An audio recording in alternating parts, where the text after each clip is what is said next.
ওখানে বলতেছে যে আল্লাহর বোধহয় কিয়ামত আর দেওয়া লাগবে না, তার আগেই কিয়ামত আমরাই নিয়ে নেব। এটা অনুচিত, এটা উচিত না। রাজনৈতিক বিষয় এগুলো নিয়ে আমি খুব একটা বেশি মাথা খাই না, তবে এইটা আমার কাছে একটা অস্বাভাবিক এবং কেমন যেন এটা লাগে যে একটা দেশের রাজাকে আর এক দেশের রাজা মেরে ফেলবে, পৃথিবীতে কি।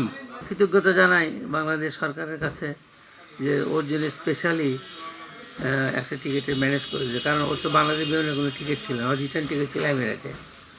এটা করাই দিয়েছেন, এর জন্য আমি একটু শুক্রিয়া আদায় করি আল্লাহ পাকের কাছে। এবং ওর মতন করে সবাই যেন ধীরে ধীরে সব চলে আসতে পারে এবং কোনো জোর ঝামেলা ছাড়াই। তাকে যে ঘটনাটা ঘটছিল সেটা আল্লাহ পাকের মেহরবানি, কোথায় কী হতো বোধহয় আল্লাহ ভালো জানে। কারণ ওরা তো সৌদি আরব সহ আরও কয়েকটা দেশে ড্রোন হামলা চলছে, ইরান, যেটা ইসরায়েলের হামলার প্রেক্ষিতে আমেরিকান ঘাঁটিতে।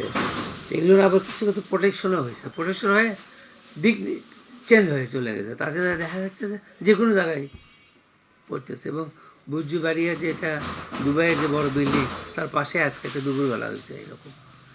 তো তাতে এটা আমাদের একটা ভয়ের কারণ ছিল, তাছাড়া আর এমন কোনো ভয়ের কারণ ছিল না। ও গতকালকে জেদ্দা থেকে গতকালকে আসার কথা ছিল রাত্রে, জেদ্দা থেকে ও দুবাই ওদের ট্রানজিট, মাঝপথে ওরা আবার ব্যাক করে ফ্লাই নিয়ে আসছে। তারপরে সন্ধ্যা পর্যন্ত ওরা তো ওই অবস্থায় ছিল। পরবর্তীতে রাত্রে ওদেরকে এমিরেটসের যেহেতু ওরা ছিল প্যাসেঞ্জার ছিল, ওরা নিয়ে তারা হোটেলে রাখছে। আজকে সর্বশেষ খবর যেটুকু আমার জানা সেটা হলো যে বাংলাদেশ বিমান ওই এমিরেটসের বিমানে ওরা আর আসতে পারবে না, কারণ এমিরেটসের বিমান যেহেতু দুবাই হয়ে আসা, তো দুবাইয়ের ওইটা বন্ধ আছে ফ্লাইটটা। এখন বরাবর ঢাকা জেদ্দা যে বিমান আছে এইটার একটা পারমিশন আছে, তো এখান থেকে বাংলাদেশ বিমান যাবে, গেলে ওইটাতে ও রিটার্ন 10:35 রাতে সে ওইটাতে উঠতে পারে, এইরকমই একটা সম্ভাবনার কথা হয়েছে। ওখানকার হাই কমিশনার ওর সঙ্গে যোগাযোগ করে ওর একটা টিকিট ম্যানেজ করে দিয়েছে বাংলাদেশ বিমানে, এবং সেটাতে ও আল্লাহ পাক যদি সব কিছু ঠিক রাখে রাত 10:35 উঠবে এবং আগামীকালকে সকালে 8টা সাড়ে 8টার মধ্যে আসবে বলে কথা হয়েছে।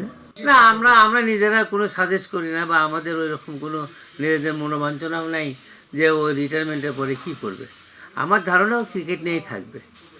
ক্রিকেট যে খালি খেলোয়াড়ই আছে তা তো না, ক্রিকেট মাঠের বাইরেও অনেক কাজ আছে।